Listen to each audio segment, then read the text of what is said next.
Well, well.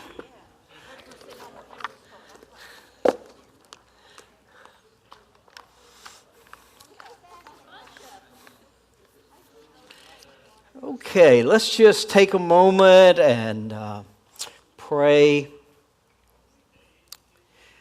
Holy Spirit, we welcome you. We ask that you speak to our hearts. We open our ears, Lord, to hear what you would say. And if you say that through me or in spite of me, either way, I pray that you speak to the folks here tonight in Jesus' name. Amen. Well, welcome to the last week. I always like to see who shows up the last week. Those that endure to the end shall be saved. I didn't know what that verse meant a long time ago. Now I know.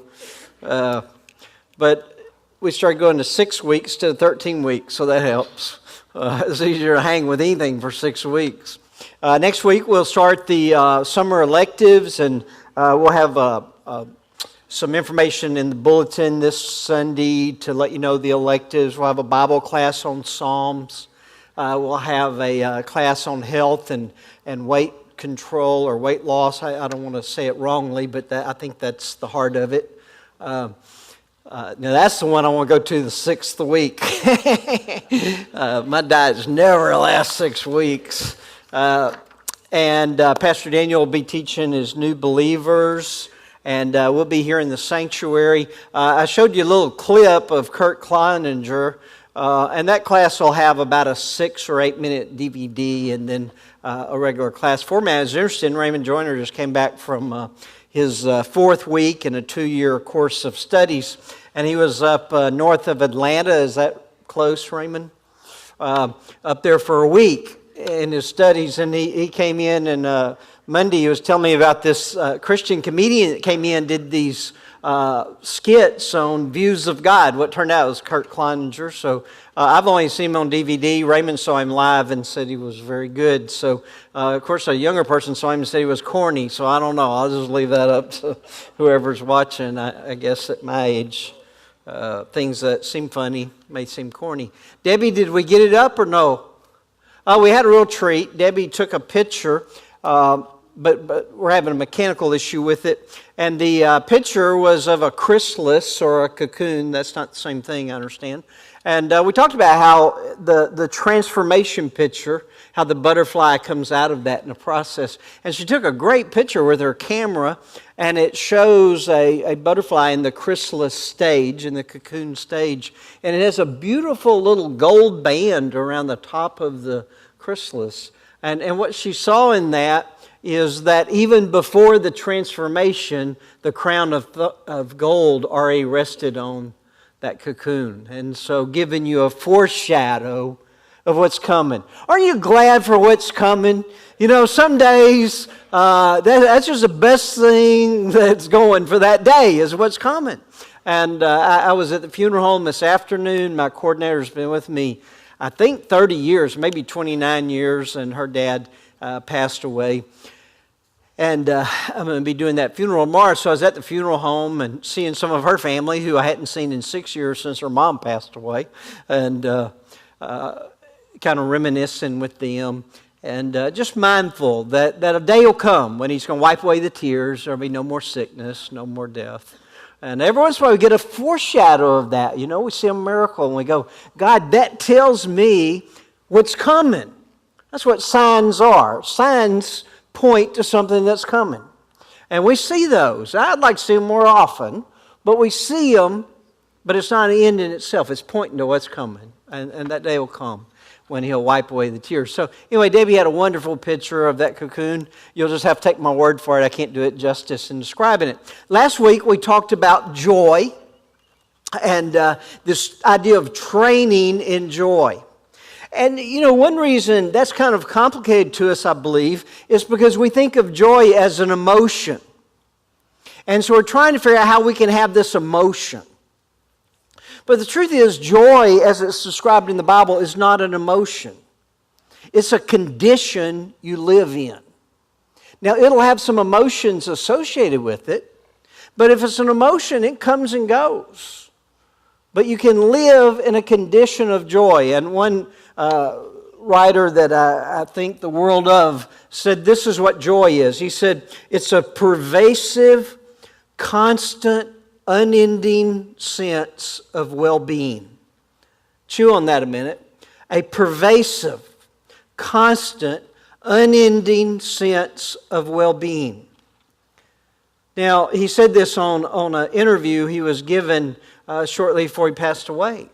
And he was talking about the joy he had in the midst of it because he knew how it was going to end up. I'm not a big sports fan, but I heard this illustration, and I think it plays well if you can understand sports a little bit. But you know, if you're watching a sporting event, let's say back in the old days, it was Thanksgiving, you were watching A&M and UT. They don't play anymore, do they, Ronnie?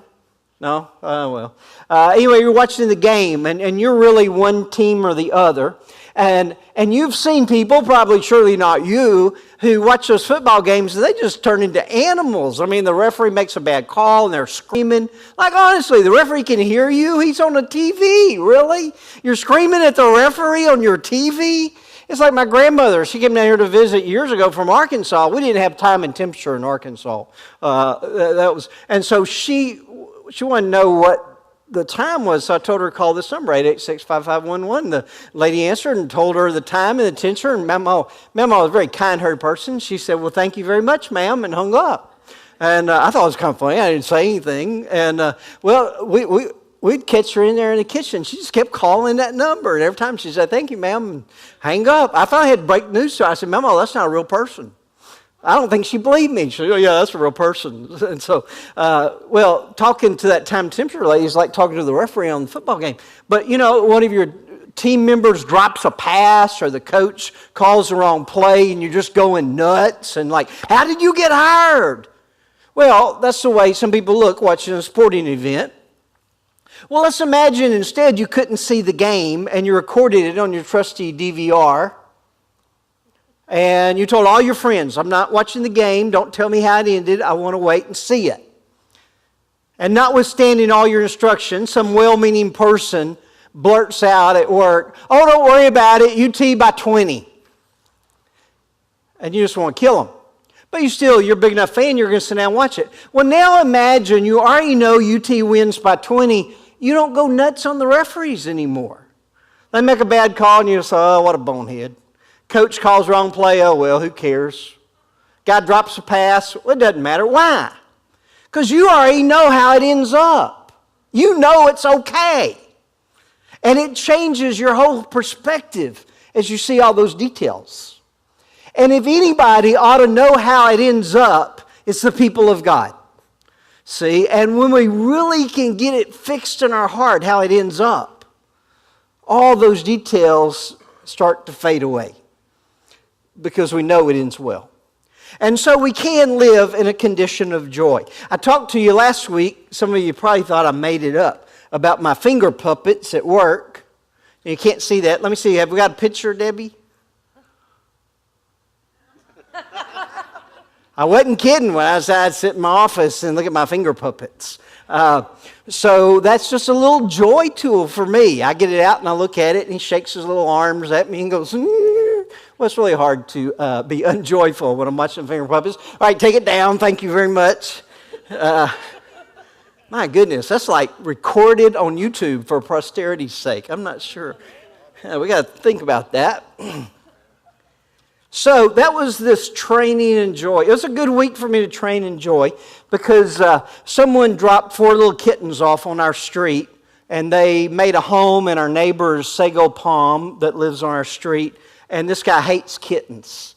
And I hadn't had a pet in, 20 years or something. Well, it hadn't been that long. It's been a long time. Probably pretty close to it, about 18 years. And so anyway, Connie rescued those 4 kittens. They live at 6320 Chase Gardens now in our backyard. And I've just gotten the biggest kick out of watching those kittens. And realized just how much joy I got watching those kittens. And I've been reading constantly, because I'm getting older, you may not have noticed, I've been reading that people who have pets live longer. And I really was kind of dubious about that. Like, why would a pet make you live longer? You'll be broker. but why would you live longer? Well, I'm telling you, watching those kittens made me believe that if you have pets, you live longer, because there's something inside of you that's God-given that just wants to give out. And it's such a joy. So, that was last week. We talked about training in joy. Some of you may have tried something different. Some of you may not. Some of you may have listened, so that sounds great, but you didn't do anything. Well, that's okay. If you keep doing what you've always done, you'll keep getting what you always got. So if you have not experimented in a joy experiment, I encourage you to do so. This week we'll shift gears and we're going to talk about the practice, I'm not kidding Terry, of slowing. We were talking about this at dinner, so here it is. I just wrote this whole lesson in the last 3 minutes just to supplement that conversation.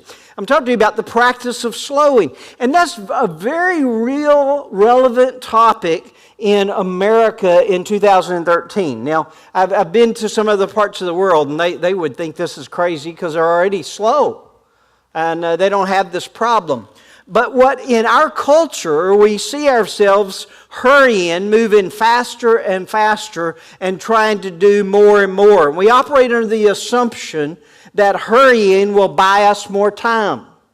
We've got all these time-saving gadgets that my grandparents didn't have. We got microwaves, and we got all these instant puddings, and all these things that'll save time. And yet somehow we don't have as much time as they did. And we may remember those days when people sat on their front porch and talked to their neighbors in the evening. And it just seemed like they had more time. And now we got all this time-saving stuff, and we haven't got any time. And so we think if we just keep running faster and faster, we'll have more time. Well, I'm going to tell you tonight that Jesus faced the same pressures of life that people in our culture face. I mean, Christians were criticized because they took off one day a week and gathered to worship. I mean, people worked 7 days a week. It was a hard life. And Jesus had some of the same pressures, even more so, because you think about what did he do? He walked around healing the sick, preaching the gospel of the kingdom to a dead and dying world. The crowds came and pressed in on him.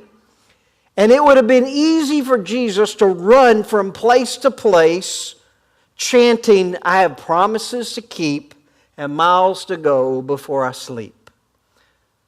It'd been easy for him to fall into that.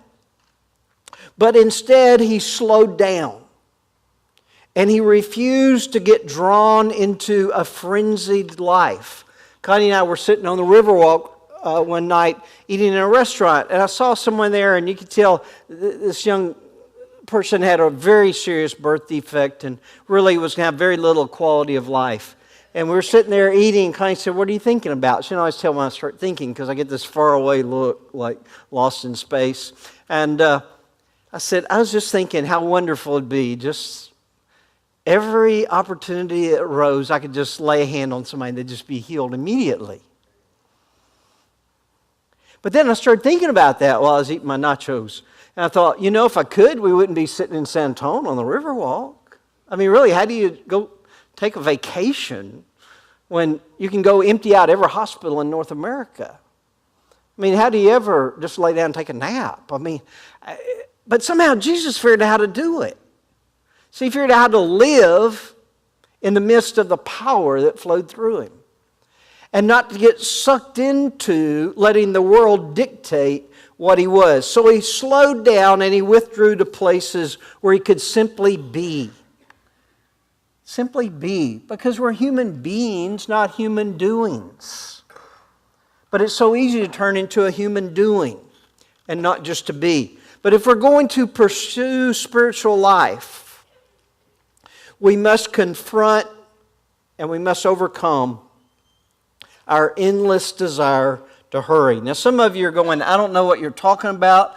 I hadn't hurried since, I can't remember ever hurrying. Well, good, just zone out, okay? But for some of you, you're going, well, this hurry business kind of describing my life. Well, to you, I'm speaking, and to the ones that don't have a hurry problem, I'm going to give you some things that will help you minister to people that do. But I'll tell you this, following Jesus cannot be done at a sprint. If we want to follow someone, we can't go any faster than the one that is leading. And Jesus walked, and we can't follow him when we're running constantly. We may at times be busy. Jesus was busy at times. But he never did it in a way that severed the life-giving relationship between him and his Father. Now, what I'm talking to you about is not primarily a scheduling problem. When I talk about hurry sickness, most people think I'm talking about getting out your planner and building margin in. And that's an important thing. But primarily what I'm talking about tonight is not a scheduling problem, it's a heart problem. Hurry is not just a disordered schedule, it's a disordered heart. Some of you know I went through shingles this year. Shingles is a very weird thing. And so what happens, you break out with this rash, and it's really interesting. It'll just follow a nerve all the way down to the tip of your nose and all the way over the back of your head. And you got this rash there. But the problem isn't a rash. I mean, you don't go get some calamine lotion and get rid of shingles, because the problem is inside of you in a nerve that you can't see. And the symptom's on the outside, but the problem's on the inside. And when I talk to you about hurry sickness, the problem is really on the inside. The symptom is what you see on the outside, a frenzied, frantic pace of life. But that pace of life is driven by something inside of us. And so, what we're going to talk about tonight is hurry sickness. One writer said it this way: hurry sickness is, above all, a continuous struggle, an unremitting attempt to accomplish or achieve more and more things, or participate in more and more events in less and less time.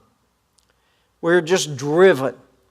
And so these are some symptoms of hurry sickness that you may recognize.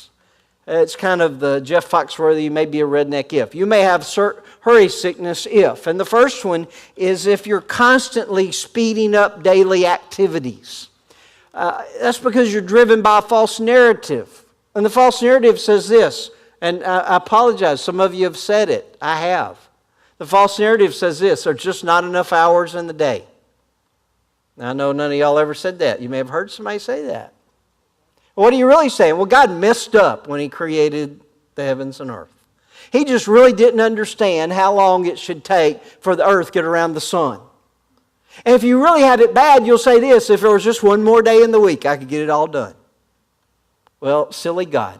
He rested on the seventh day instead of giving us the seventh day and resting on the eighth. And so we're driven by this false narrative. There's not enough time. I tell you how much time you have. You have 60 minutes in an hour, and you have 24 hours in the day, and that's the same amount of time that everybody has. So if there's not enough time, it's probably not on God's end when He created the celestial clocks. And so constantly speeding up daily activities looks like this. You're driving down 6th Street, and you're coming to a red light, and you can see it's red, and you're analyzing cars. And you're trying to figure out which lane will move the fastest when it turns green. And you're looking at the people, and do they look like fast people or slow people? And that's a truck, and it looks like it's probably going to start slow. And so finally you pick the one you think will move the fastest, and you get in that line, and you look where you would have been if you'd gotten the other line. And now it's a game, because if you don't get through that intersection faster than where you would have been if you'd gotten the other line, then you lost. Okay? Now, that may only be me, but some of you may recognize that. Some of you may not do it on 16th Street. You do it in the grocery store. You got your cart and you're going up there to check out. And you walk from one end of Walmart all the way to the other end, trying to find the shortest line. You're going back and forth and you're exhausted. You know, your milk is curdled while you're trying to find the shortest line. And then finally, you got these two lines and you're looking to see what they got there in carts. And finally, you pick the line, and again, it's a game. Because you think, well, if I wasn't here, I'd be behind that guy in the blue shirt. And you're like, lady, move it faster. You know, because you're going to lose if you don't get through the fastest. And God help that poor clerk if she stops to have a conversation with somebody. You know, you're like, what's wrong with you? Don't you understand? I have perishable food in my basket. Well, those feel a little funny, but the truth is it means there's something inside of you running too quick. There's something inside of you that's been infected and is growing in you. And it's affecting your very life. And I'll tell you, this is challenging for me. I didn't even want to teach this chapter. I mean, this is the hardest chapter for me. And just because God has such a funny sense of humor, He knew I was going to teach it. And He did stuff to me this week. I went to Home Depot and I just need to go down this one aisle.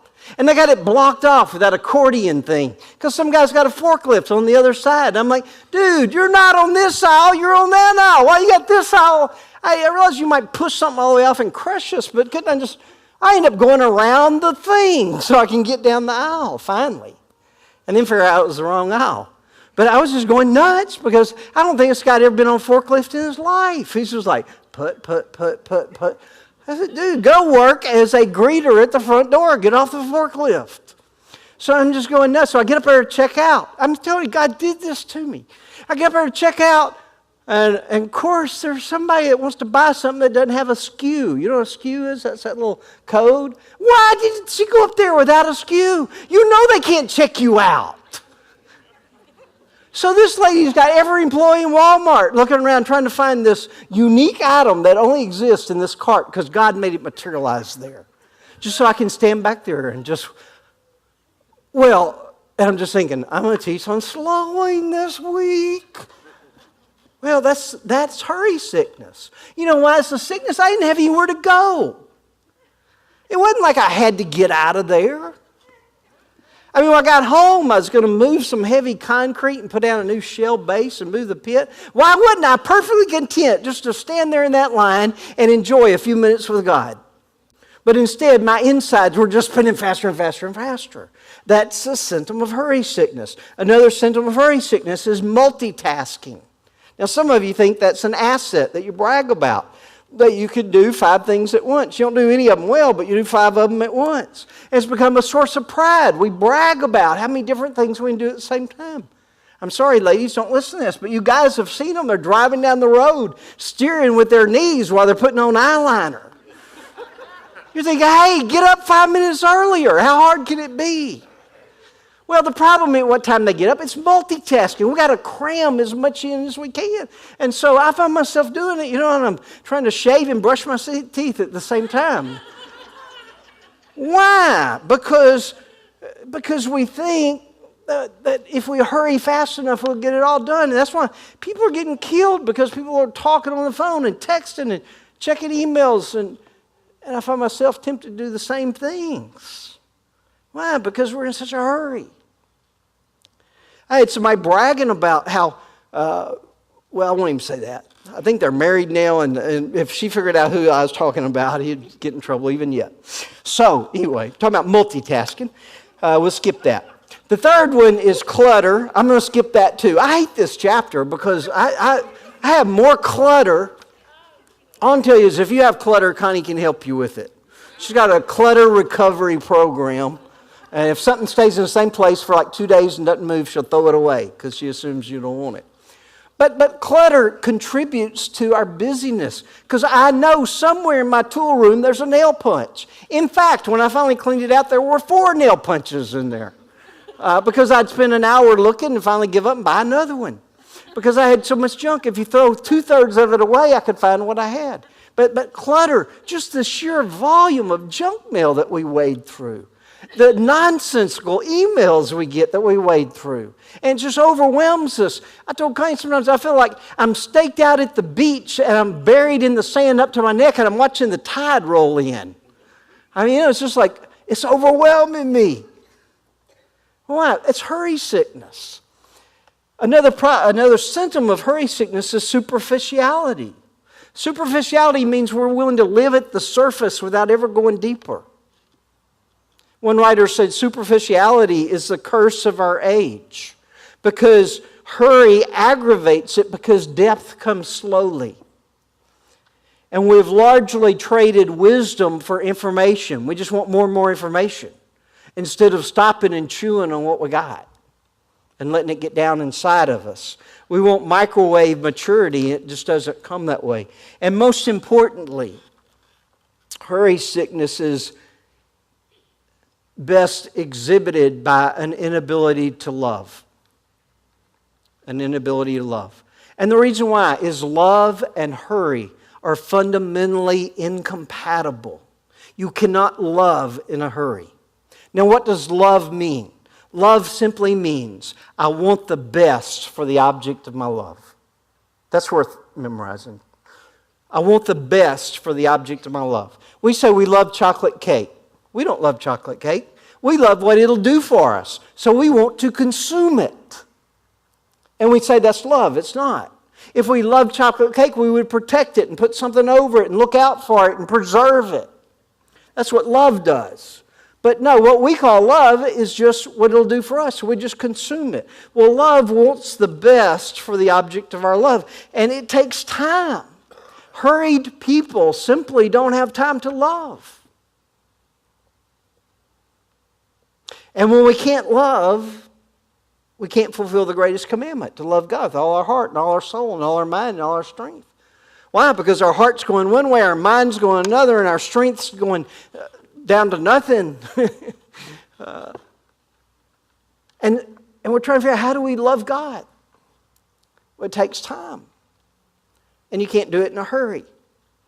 When we're in a hurry, this may take, you may have to think on this some. But listen, when you're in a hurry, you cannot be fully present to God. What do I mean by fully present? It's just with Him right here and right now. Well, if you're not right here and right now, where are you? You're 2 hours ahead, thinking about where you're going, and God's right here. Or you're 2 days behind, thinking about where you've been, and God's right here. Now, for the theologians, I understand He's past, present, future. I know that. But the only place you can encounter God is in the present. You can't encounter Him in your yesterday or in your tomorrow. You encounter Him in your present. Now, tomorrow you will encounter Him when tomorrow is your present. You understand what I'm saying? When you're at the red light and you're so aggravated because it won't turn green. It's a standing joke in our family. I say, I think it's broken, which means I'm fixing to run it. Every once in a while they are broken. We're leaving Home Depot. I'm telling you, God did this stuff to me. And Connie's driving. So if you're coming out of Home Depot and you want to go left onto Strickland, there's a light you can come out on, or there's a non-light you can come out on, and then turn and go through the light. Well, if you go up to that light in the Home Depot parking lot, you're going to get Social Security before you get out of there. I'm telling you, that's the longest light.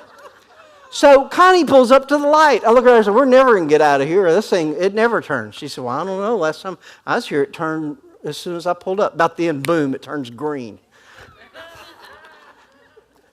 I'm telling you what. But being fully present to God says, well, look at that. That store clerk is taking a minute to ask that lady how her children are doing. Why don't I take a minute just to enjoy a moment with God right here and now? See, that's being present. And we can't be present when we're in a hurry. We always want to be somewhere down the road. Maybe that's a little philosophical for you, but it's true. So think on it.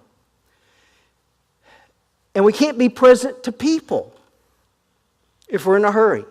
I was talking to a man, and he was telling me a story, and honestly, I'd heard the story from him more than once. And it took a while to tell the story. And I didn't think he would notice. But I glanced down at my watch. And he stopped in the middle of a sentence. He said, I'm sorry, I can see you're in a hurry. You probably have something very important to do. He wasn't being mean. He said, I'm sorry I kept you. I tell you, my heart just broke. I didn't have anywhere to go. Why did I have to look at my watch? Why didn't I let him just tell me a story? See? Because I was in a hurry when I didn't need to. And when we're in a hurry, we can't be present to people. The teacher I've talked about so much, Dallas Willard, that passed away recently, when you were with him, it was like the whole rest of the world just stopped. He was just totally focused on you and listening to you. And I mean, this guy, he's so light years ahead of me. Why is he even listening to my little story? But he was always present with you. Well, you can't do that when you're in a hurry. You can't love in a hurry.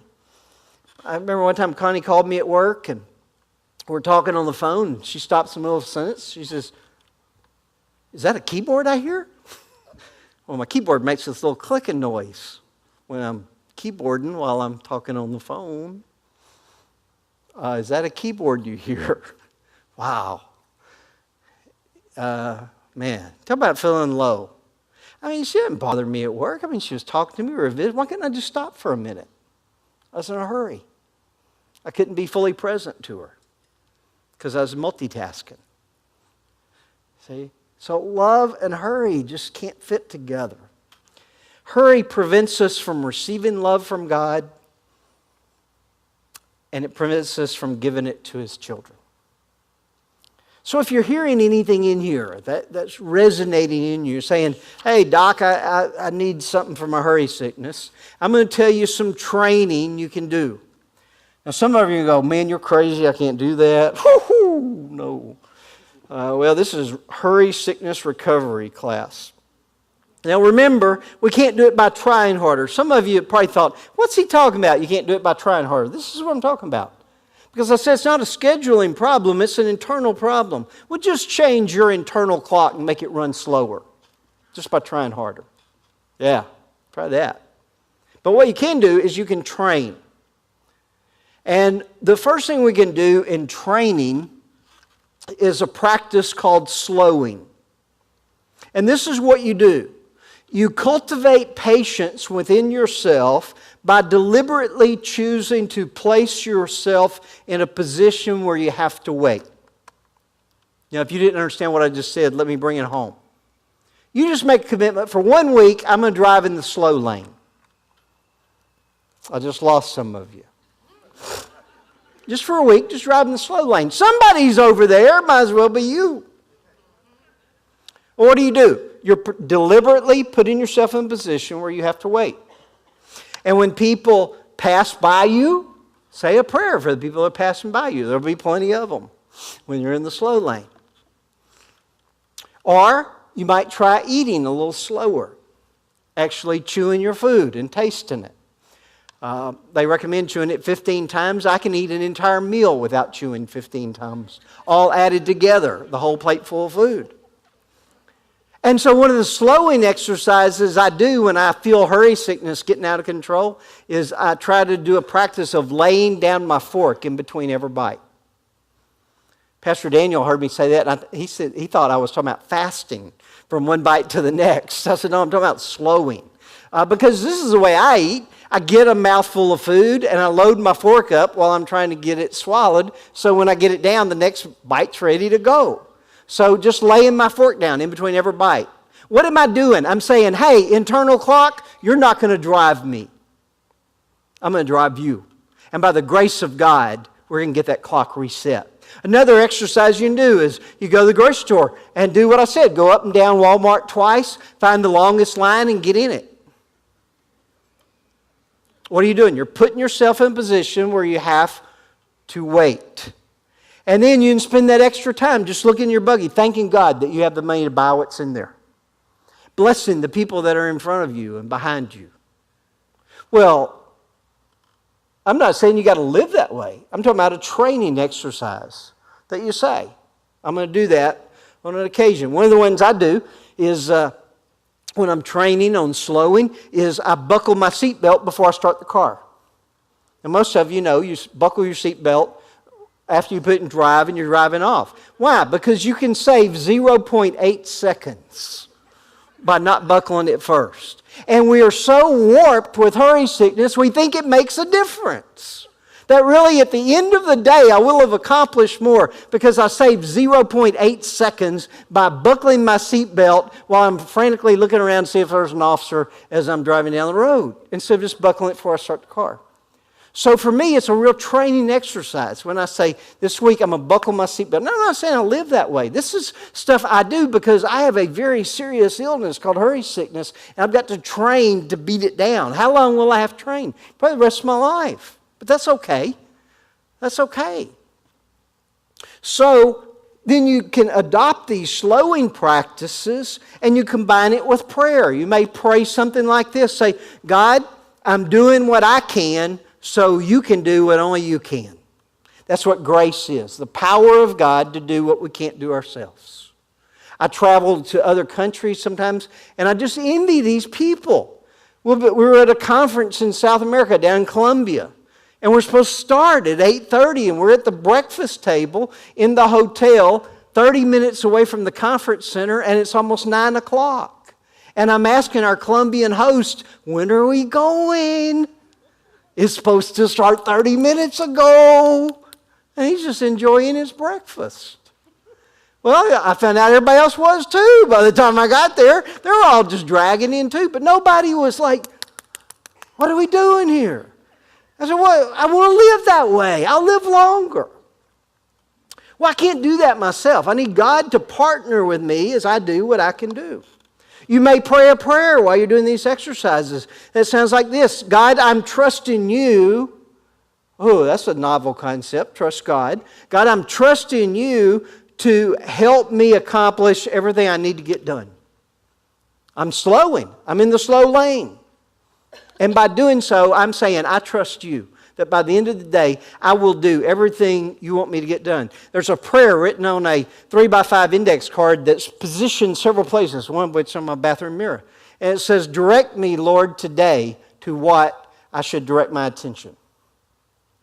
Because that's a prayer. Because God doesn't give me more to do than I can get done.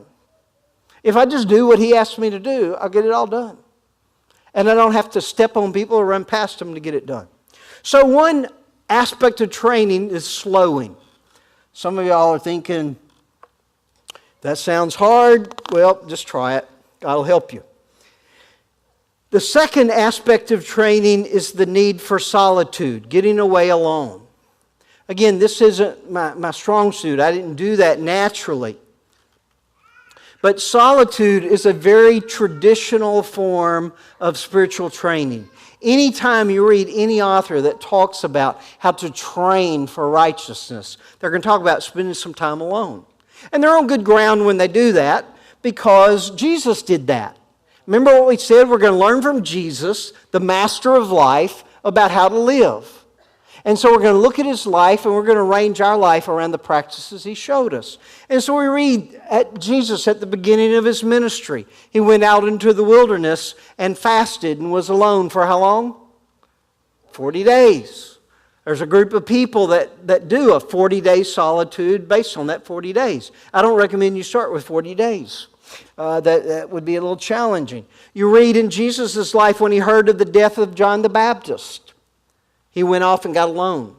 When He was going to choose His disciples, He stayed up all night long, alone, praying.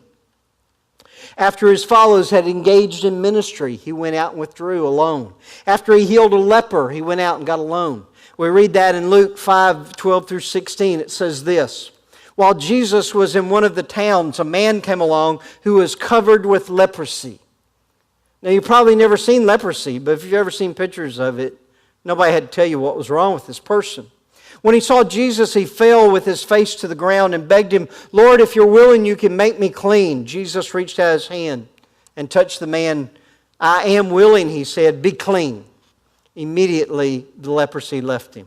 Grand slam home run, dude. You can build a church on that one.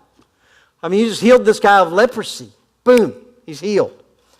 And then Jesus ordered him, don't tell anyone, but go show yourself to the priest and offer the sacrifices that Moses commanded for your cleansing as a testimony to them.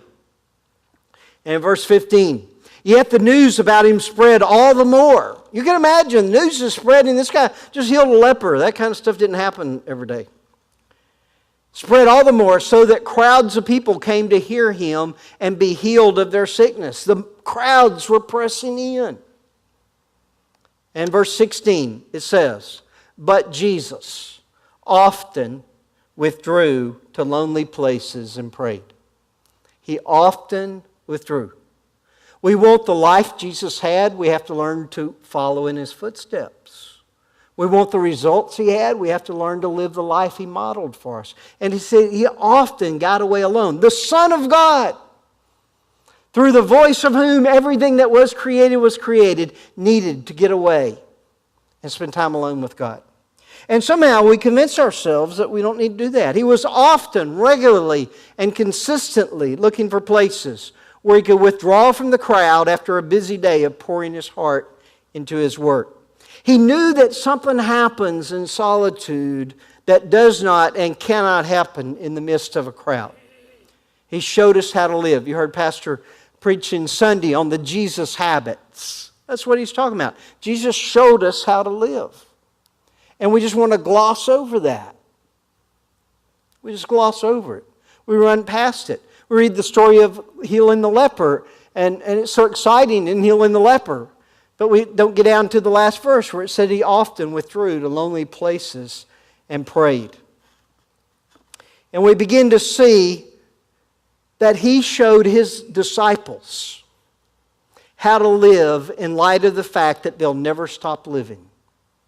Take that one home with you. He showed them how to live in light of the fact that they will never stop living.